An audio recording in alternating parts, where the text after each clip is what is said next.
right, folks, what is going on? This is episode 667 of the First and Frame Rate Show. I am VF Baller. Over here, we talk about Georgia Southern and Atlanta Falcons football. My wife gave me a little bit of slack about the last episode, 666. She was like, I need to hurry up and do another episode.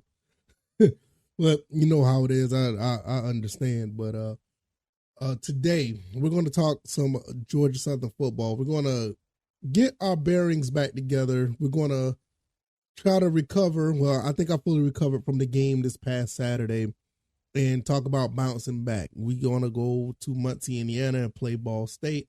This is not necessarily a preview, but it's more like a reflection, trying to just figure out what Georgia Southern needs to do. Later on this week, we will definitely do a pregame where we talk about Georgia Southern and Ball State.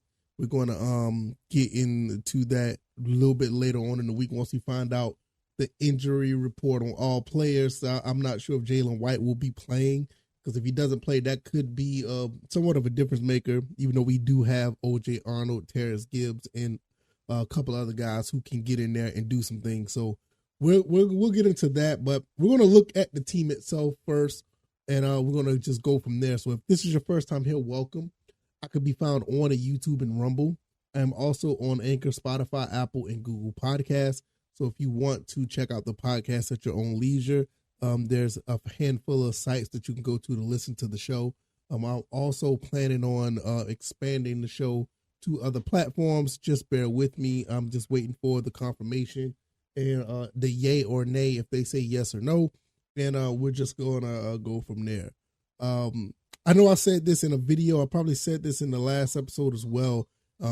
Just a little bit inside baseball. When I said there's an opportunity, go for it. Don't ever let up on an opportunity. Follow your dreams and pursue your happiness. Just a little bit inside baseball. I did obtain another job from the job I was at now. Moving to Georgia. Moving to Georgia, I took a job that I like, don't get me wrong, but, actually get implemented here. I think I said that right.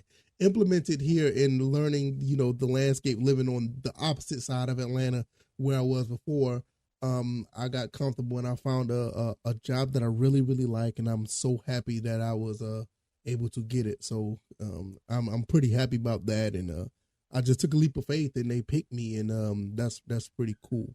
So I'm pretty stoked about that. So hopefully, I'll be starting sooner rather than later.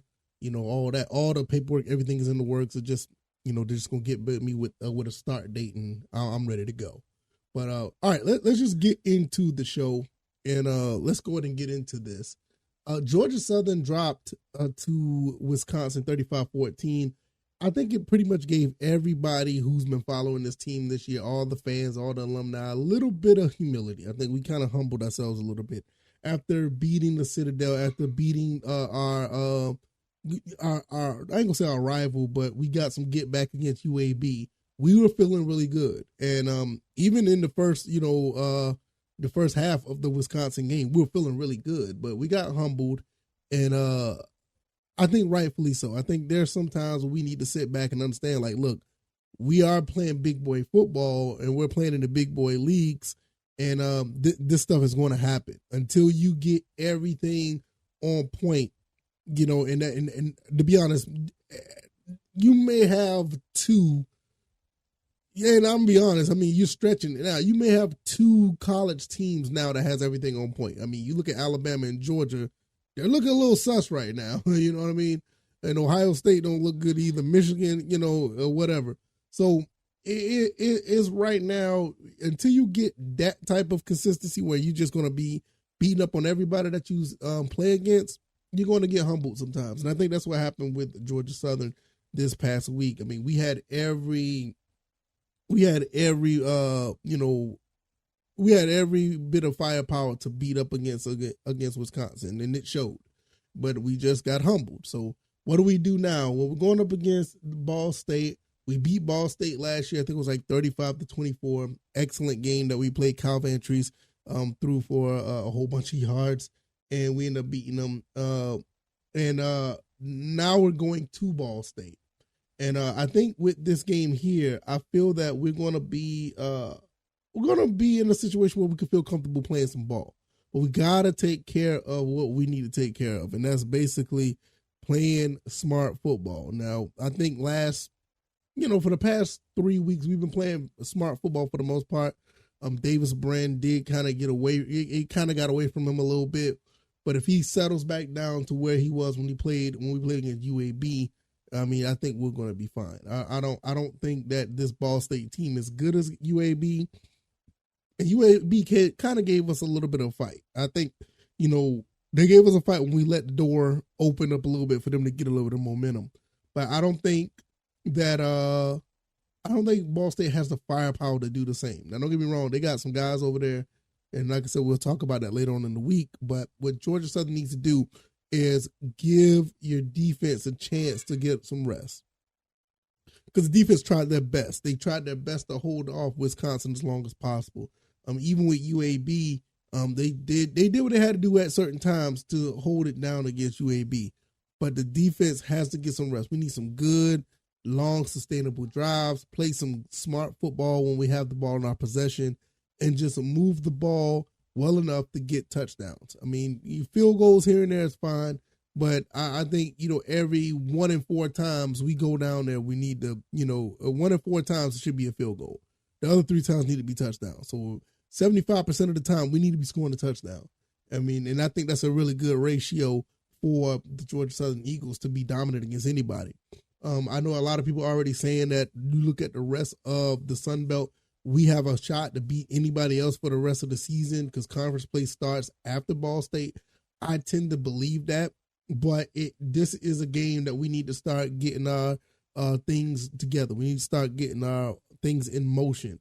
Let's start getting a little bit of a head of steam so we can be on point and be in a rhythm playing against the rest of the conference. And I think this is the team that we could do it against. Ball State do have a couple of players that are actually pretty decent. I mean, there's, I think Carson went to UCLA. Their running back, I can't remember his last name, but Carson went to UCLA, and they have the backup that's there, and he runs the ball almost just as good. So we just need I think our front seven does pretty good against the run. I think for anything, I think we that's one thing that we've been really good at, stopping the run. We haven't been giving up that much. We've been tackling very well, and I think this defense can be no different. I think they'll be able to do that. Like I said, the thing is just the offense was a little bit in a slump after after halftime in the Wisconsin game. We need to get back on point where we can actually get in a rhythm. I think everything else will take care of itself. I mean, I don't think that the defense is going to fall off. I think they're going to be playing. I think they're going to be ready to play some pretty good ball. So I'm really excited about this, but I know at the same time these guys need to hunker down, and I hate to use that because that's a Bulldogs term, but they need to basically get in and take care of business. And I think they'll be ready. Coach Clay Helton has done a pretty good job at some bounce back games. For the most part. I mean, I know last year it was a little sketchy at some point. I think it was on a 3-game losing streak, but we found a way to beat Appalachian State. I don't think that we'll have that issue this year because we have more guys that are willing. I can say more guys that are willing, but more guys that Clay Helton like to have this type of performance where we can bounce back. I expect for us to really get the ball out. I think we'll be able to throw the ball pretty well once again. As long as Davis Brent can, really get the ball to the receivers. And I don't think he really has a problem with that. Like I said, I just think he just had a bad game. They just got away from him. As long as he can get those things under wrap, I think the rest of the team's going to be fine.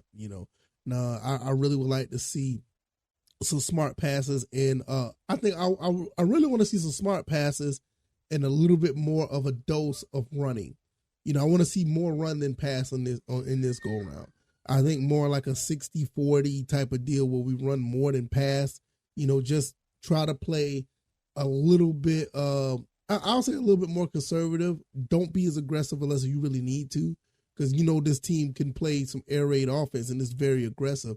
I think if you can tone it back a little bit, just try to run the ball, get some short passes in, get the ball to Caleb Hood and Durham Burgess. You don't have to go over the top so quickly and so early. Let that come to you, and that's a recipe for success. I mean, you'll end up having Davis Brand at nearly 300 yards passing, and you have the running game up to maybe 120 to 150. I believe that that's the recipe to do it. I don't see there's a reason why you need to come out just swinging. You want to send a message, but you don't want to like overdo it. I understand doing that against, a UAB or a Wisconsin, because those guys, they can throw the ball. They were capable of moving the ball and making things happen. Not saying Ball State can't do that, but I think Georgia Southern can really set the tempo to calm down this crowd at Ball State, really calm down the nerves of your own players and put Ball State defense on notice. Like, look, you're going to have to grind it out with us just a little bit. As soon as they think they can grind it out, we beat them over the top with some passes, and that's how we'll be able to overcome and possibly beat this team by 2 touchdowns. I mean, ESPN got us at a 53 to 46 chance. That's nearly a push. That's damn near 50-50. So, I mean, what can you say? But I do feel like, Georgia Southern can get a 2-touchdown win in this game if they just pay attention and do what they have to do. And this team is capable of doing that. No problem at all. So let me know what you guys think. I'll be doing a pregame of this later on in the week, talking about the quarterback for Ball State, talking about some other players for Ball State and what they did against Indiana State, because I think that was a pretty significant win. Probably going to go back and watch that game as well so I can give you more insight on that. So we'll just go from there once I get to that. If you like this commentary, hit the like button, share this podcast, subscribe to the channel if you haven't already. Let me know what you guys think. This is bounce back time for Georgia Southern football. I believe it wholeheartedly, and I think they'll be able to do it. Let me know if you guys think they can do it as well. I can be found on YouTube and Rumble, also on Anchor, Spotify, Apple, Google Podcasts. Find me on X at VFBaller, and the podcast website is firstandframerates.com, firstandframerates.com, firstandframerates.com. All right, y'all, I'm going to get up out of here. I'll see y'all guys on the next one. All right, y'all. Y'all enjoy the rest of your day. All right, y'all. Peace.